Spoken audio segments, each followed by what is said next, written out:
चलो और बनानी, अब नहीं नेक्स्ट नहीं, बना नेक्स्ट चालू हो गई। चलो चलिए। तो दूसरा जो लक्ष्य या उद्देश्य मैंने आपको बताया, आधुनिकीकरण।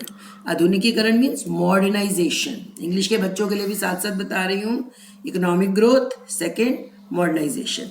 अब मॉडर्नाइजेशन में हम ये कहेंगे कि वस्तुओं और सेवाओं को उत्पादन करने के लिए नई टेक्नोलॉजी का उपयोग करना, नई प्रौद्योगिकी को, स्टार्ट। हाँ नई टेक्नोलॉजी को अपनाना। जैसे विकास, जैसे किसान नए बीज व नई तकनीक को प्रयोग करके उत्पादन बढ़ा सकते हैं। तो आधुनिकीकरण का अर्थ उस समय केवल यही नहीं था कि हमने नई टेक्नोलॉजी अपना ली। दूसरा उद्देश्य ये था कि सामाजिक दृष्टिकोण में भी परिवर्तन आए। उस समय हमारे देश में बहुत सारी कुप्रथाएं थी, हमें उन्हें भी हटाना था।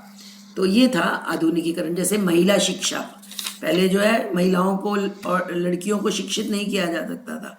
अब आज आप सब पढ़ रहे हैं और इंटरनेट के जरिए पढ़ रहे हैं, लेकिन पहले लड़कियों को शिक्षा नहीं दी जाती थी। तो हमें ये भी मॉडर्नाइजेशन करना था, ये भी बहुत ज़रूरी था। उसके बाद थर्ड लक्ष्य था हमारा आत्मनिर्भरता।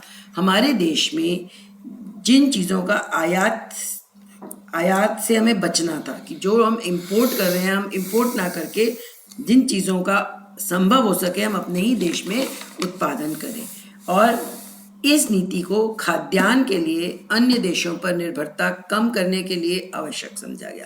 क्योंकि पहले हम क्या करते थे, गेहूं तक बाहर से इंपोर्ट करते थे, लेकिन तब नीति आयोग में जब प्लानिंग कमीशन ने ये प्लान किया कि नहीं, हम जो चीज़ हम अपने घर में बना सकते हैं, अपने देश में बना सकते हैं, उसका उत्पादन हम अपने देश में करेंगे।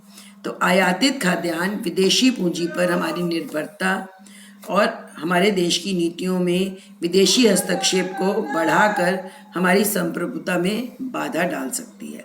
तो इसलिए हमने आत्मनिर्भर होने की कोशिश की।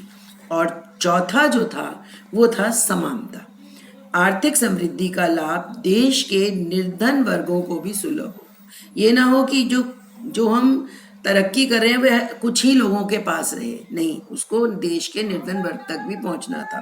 प्रत्येक भारतीय को भोजन, अच्छा आवास, शिक्षा, स्वास्थ्य सेवाएं उपलब्ध हो। धन संपत्ति के वितरण की असमानताओं को भी कम करना था।